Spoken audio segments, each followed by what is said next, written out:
Hey, what's up, everybody? Victor here with K9 Peak Solutions, and this is Zach. Say what's up, Zach. This is my 3-year-old son, Zach. Hey, your birthday's coming up, huh? Yeah. Yeah, his birthday's coming up.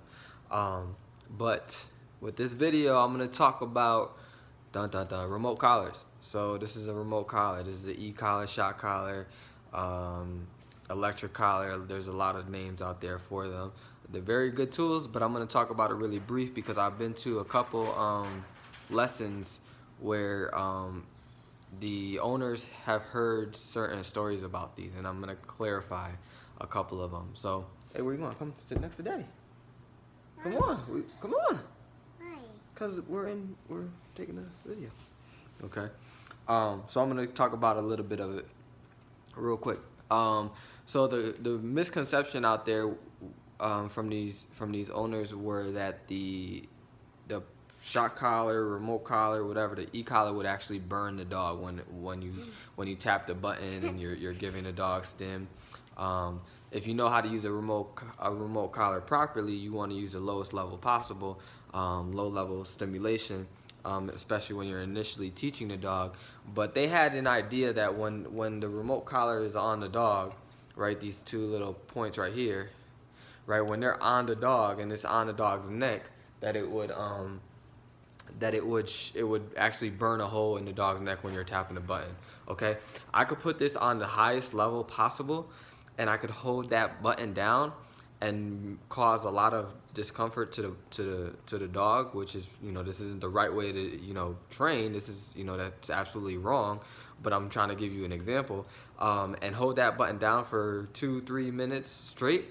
And they don't even, the ones I use, you can't even keep them, you can't even hold them down that long. They have like a safety mechanism that you can't hold it down for more than 10 seconds. They'll shut off automatically, but that's for another topic. But I could hold it down as long as I want at the highest level possible, and it's not gonna burn the dog's neck. It's just gonna be uncomfortable. It's just gonna be, it's like it's like a TENS machine where the more intense you are with like a TENS machine, the more kind of uncomfortable it can be. But it can't physically put a hole in the dog's neck or burn the dog in any type of way like that when you're using it. Again, you want to use it the proper way. What I'm saying is the wrong way to use it. You don't just tag dogs for no reason and put it on high levels like that. That's not how you use it. But what they were kind of getting confused with is that the dogs were getting pressure sores. All right, and this happens a lot, and this is where people think that these sores are coming from. Hey, look, we're recording. You can't yell. All right, come sit down. So, where they were getting confused is they were keeping the collar on in the same spot for too long.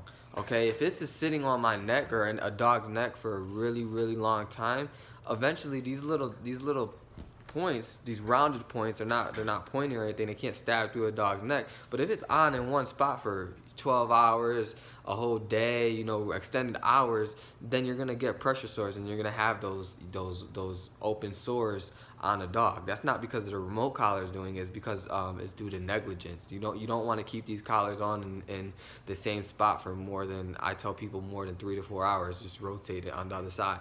And if you just keep rotating, you're not gonna have that problem. So people don't understand that. People didn't know that, and they were putting it on the dog, and these dogs were wearing it for days at a time, and then they were getting these welches. So when they were getting these welches, people were thinking, oh, my dog is getting burned every time I tap the button or whatever. That's not what it's being caused from. It's being caused from just being on the same spot for too long. Okay, so I just wanted to touch up on that real quick. Don't keep a remote collar on a dog in the same spot for too long, because then you will get pressure sores.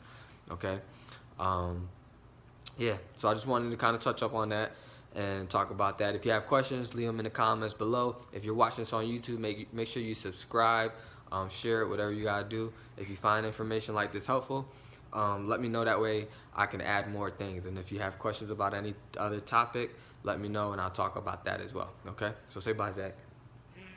Yeah.